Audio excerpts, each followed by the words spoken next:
नमस्कार। डॉक्टर बीना कौशिक, एसपीसी राजकीय महाविद्यालय अजमेर। आज का मेरा टॉपिक है हसन निजामी और उसकी प्रमुख पुस्तक ताज उल मासिर। मध्यकालीन भारतीय इतिहास का हसन निजामी एक प्रमुख इतिहासकार था और उसने पूर्व मध्यकालीन भारतीय इतिहास के बारे में महत्वपूर्ण जानकारी अपनी प्रमुख पुस्तक ताज उल मासिर में लिखी है।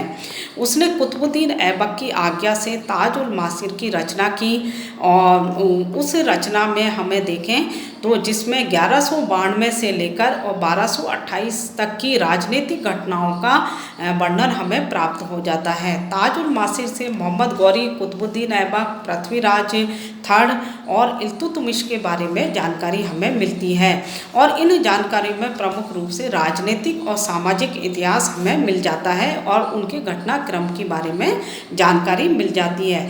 ताज उल मासिर दरबारी इतिहास है जो सुल्तान की आज्ञा से लिखा गया था। इस कारण इसमें बड़ा चढ़ाकर वर्णन हमें अधिक मिल जाता है और अलंकारित भाषा का भी प्रयोग इसमें मिल गया है।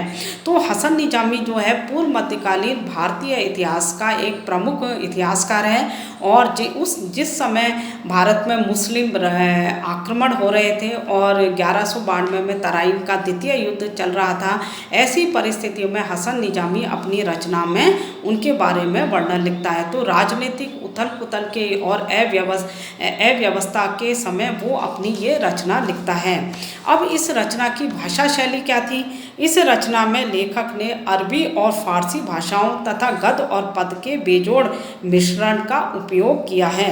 इस कारण भाषा बहुत अधिक कठिन और अलंकारिक हो गई है। तो भाषा शैली जो है ताज उल मासिर की, वो सीधी सादी या सरल भाषा का उसने प्रयोग नहीं किया है, बल्कि इसमें कहीं पर वो गद्य में लिखने लग जाता है और कहीं पर वो पद में इसका प्रयोग करने लग जाता है और अरबी और फारसी भाषा दोनों को उसने मिला लिया है।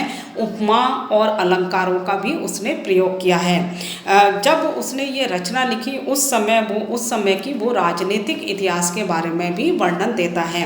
हसन निजामी ने अपनी रचना में तराइन के द्वितीय युद्ध और पृथ्वीराज चौहान थर्ड के बारे में विवरण दिया है। उसके अनुसार पृथ्वीराज थर्ड जो कि तराइन के सेकंड युद्ध में पराजित हो गया था, इस पराजय के बाद में जब उसने विद्रोह आदि कार्यवाही करना प्रारंभ किया तब उसको मृत्युदंड दे दिया था। ये हमें हसन निजामी अपनी पुस्तक में उसका उल्लेख करता है। इसी प्रकार से वो कहता है कि इल्तुतमिश द्वारा जालौर अभियान जब किया गया तो जालौर विजय के दौरान उसने वहाँ पे मंदिरों को नष्ट किया और जालौर पर अधिकार किया। तो दो एक महत्वपूर्ण राजनीतिक घटनाओं के बारे में वो उल्लेख कर जाता है जो कि राजनीतिक रूप से ये घटनाएं काफ़ी महत्वपूर्ण उस समय थी। इसी प्रकार से हम देखें तो हसन निजामी सामाजिक विषय वस्तु के बारे में भी वर्णन करता है।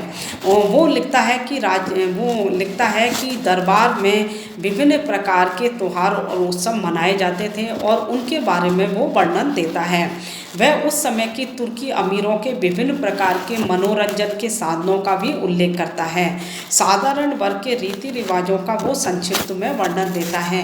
मुख्य रूप से क्योंकि वो एक दरबारी इतिहासकार है, दरबार में वो रहता है, तो ऐसी स्थिति में दरबार में जो विभिन्न मुस्लिम जो कि त्योहार और उत्सव मनाए जा रहे थे उनके बारे में वो आंखों देखा विवरण देता है कि मुस्लिम व्यक्ति या मुस्लिम दरबारी लोग किस प्रकार से अपना मनोरंजन करते थे और दरबार में कौन कौन से आयोजन होते थे। और ये ताज उल मासिर जो रचना है ये पूर्व मध्यकालीन भारतीय इतिहास की एक महत्वपूर्ण रचना है, क्योंकि उस समय हम देखें तो हमारे पास जो इतिहास है वो बहुत कम मिल पाता है। तो ऐसी स्थिति में कुतुबुद्दीन ऐबक और गौरी और इसके बाद इल्तुतमिश के बारे में भी हमें इस रचना से जानकारी मिल जाती है। ये एक और तो ये इतिहास संबंधी पहला ग्रंथ है और दूसरी ओर उसने जिन घटनाओं का उल्लेख किया उसने स्वयं उनको देखा था। घटनाओं की तिथि तथा उसके विषय में उसने अनेक ऐतिहासिक तथ्यों दिए हैं। उसने उनको अपने उद्देश्य की पूर्ति के लिए उनको तोड़ा मरोड़ा अवश्य है, परंतु फिर भी उससे इतिहास जानने और समझने में आसानी होती है। उसने युद्धों, विजयों, राजनीतिक घटनाओं के साथ साथ उस समय की सामाजिक स्थिति व संस्कृति के बारे में भी जानकारी दी है।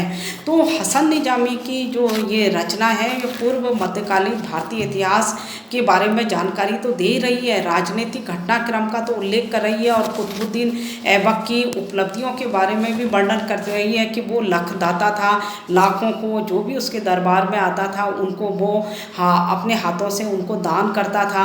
इसी प्रकार से वो कहता है कि ये दयालु था और उसका स्थापत्य कला में उसकी रुचि थी। तो कुतुबुद्दीन ऐबक के बारे में भी कई महत्वपूर्ण जानकारी उसके द्वारा दी गई है। जहाँ हम देखें उसका समकालीन जो इतिहासकार है, जैसे मिन्हाज है, वो मिन्हाज उस सिराज तो जिसने कि तबकाते नासिरी लिखी है, उसने कई घटनाओं की आधी अधूरी जानकारी दी है और उनकी जो कमी है उसकी पूर्ति भी हसन निजामी करता है। ताजुल मासिर से हमें इन जो मिन्हाज छोड़ देता है घटनाक्रम को, उसकी जानकारी हमें मिल जाती है। तो समकालीन इतिहासकारों की कई कमियों को भी वो पूरा करता है। जहाँ मिन्हाज दरबारी षड्यंत्रों का वर्णन करता है, अमीरों के बीच होने वाले षड्यंत्रों और विभिन्न घटनाक्रम का उल्लेख करता है, वहाँ वो एक सामाजिक इतिहास भी हसन निजामी छोड़ जाता है। तो मोहम्मद गौरी, कुतुबुद्दीन ऐबक और इल्तुतमिश के बारे में समकालीन जानकारी हमें उसके ग्रंथ से मिल जाती है। तो समकालीन और आंखों देखा वर्णन उसके ग्रंथ से हमें प्राप्त हो जाता है। ये एक हमारे लिए महत्वपूर्ण इतिहास की एक महत्वपूर्ण रचना है। हालांकि ये सुल्तान की आज्ञा से लिखी गई है, इसलिए इसमें बड़ा चढ़ा के वर्णन अधिक मिल जाता है और हमें एक पक्षीय वर्णन मिल जाता है। लेकिन हम अन्य सामग्रियों से उसकी तुलना करके और इतिहास की महत्वपूर्ण जानकारी हमें प्राप्त कर सकते हैं। इस कारण से हसन निजामी हमारे लिए एक महत्वपूर्ण इतिहासकार बन जाता है। नमस्कार।